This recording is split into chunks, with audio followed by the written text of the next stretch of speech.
Hey, I went to the comic book review today. We're talking about Jughead the Hunger vs. Vampironica number 4. So let's jump into it and see what happens. Starts off, we're talking to Sabrina. We're talking to them through a puddle. He's talking about how there's different universes and stuff. And I actually like this, where it says like, we have the like goofy Archie. We have this one with the more like the Archie, like I would say more like from Marvel's like 1955 series or some of those type of books. The superhero Archies, and then we have like Riverdale down here. I'm like, okay, cool. And then the next page we see a bunch of more realities and stuff. It's really cool. We have like stuff from, I'm kind of mentioned, like we have the superhero one. This looks like from Blossom, the 666 book. We have look down here. It looks like Riverdale again. Some other stuff. We have Goofy Archie. We have Little Archie and stuff down here. What's really fun. We have this one. We have this one, which seems like Vampironica Vixens, and we have Old School Archie up there and some other stuff. So this is really cool to see like all the Archie universes are kind of connected now in like a multiverse. Well, I'm like, okay, you kind of connected all the Archie comics in like a multiverse kind of thing. Wasn't expecting that, but yeah, that makes sense. Wouldn't surprise me, especially with some of these other weird books. But yeah, really great. So Sabrina talking to them about that. So he explains all that, and he's like, okay, first for starters, we gotta fix werewolf over there. So he turns the Jughead werewolf Jughead back into a human form.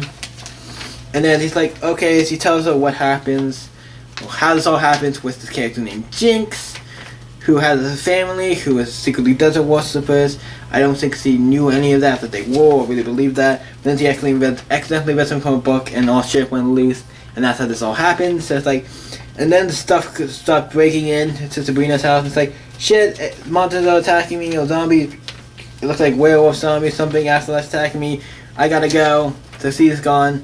And then they're like, okay, what do we do? And it's like a bunch of zombies. I think a bunch of vampires come up, and then somebody starts shooting them all down. It's like, hey, you're my uncle. You're like, hey. It's like, oh, yeah, I'll do anything. Like, it's somebody looks like an uncle for, whatchamacallit, Betty comes in, and it's like, okay, I'm not gonna shoot you two, like, Jughead and Veronica, you guys seem to be kind of, I guess, on our side. We're not gonna shoot you now. Maybe later, but not now. Like, okay, so here's a gun. We get all this stuff, and we'll put all these guns and stuff. Start handing out gun stuff. Then they go to the place where they figure out. Does he talk to him about the book and everything? So like explain it all. Like, okay, the thing if the vampires are buried in the road are high, that's where the book and stuff is. We need to get them.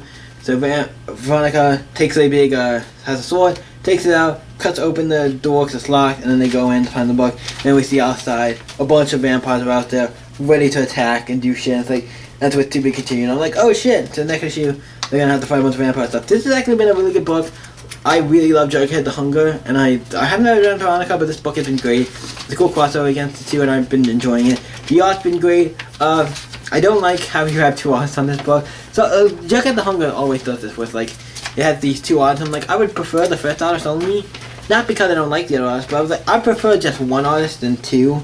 And if you're gonna do two artists, don't like swap up the books to where it's like half the book is one artist, half the book is another artist. Like, why do you? Have a consistent artist on the book. That's in my opinion. I'm like, have one artist or the other. Now, if either artist can't do that, can't do a full book, I'm like, then why are you doing like? I don't know. It's just one of those things. Like it's a little. It's like, why do?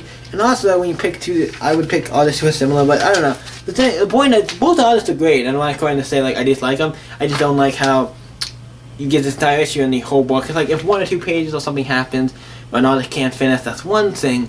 But it happens almost in every book, so it's like, obviously they're doing this on purpose, or like, not on purpose, but they're doing like, obviously the one artist can't maybe do it, even though he's the clearly best artist for this book. I'd rather this book come out a little later, and he's done the whole book, rather than having a couple extra pages at the end, a couple pages done by different, I don't know. But the book, like, what I'm going to say is, the book is great, I have a little problem with the art, but that's not, even that, it's like, not bad, but still good. So what I think of Jughead the Hunger versus Vampironica issue 4, waiting close. I think there's only 1 to 2 more issues and this is over. So yeah, I'm excited. This book, I gotta give it an A. This is fucking great book, great horror stuff. Really enjoyed it. Really had a good time with this book. I've been enjoying it. The story's been great. It's been a good book. So what do you guys think of Jughead the Hunger versus Vampironica number 4? Let me know in the comments down below and let's talk about it. You guys can always stay epic, and I'll see you next week, guys.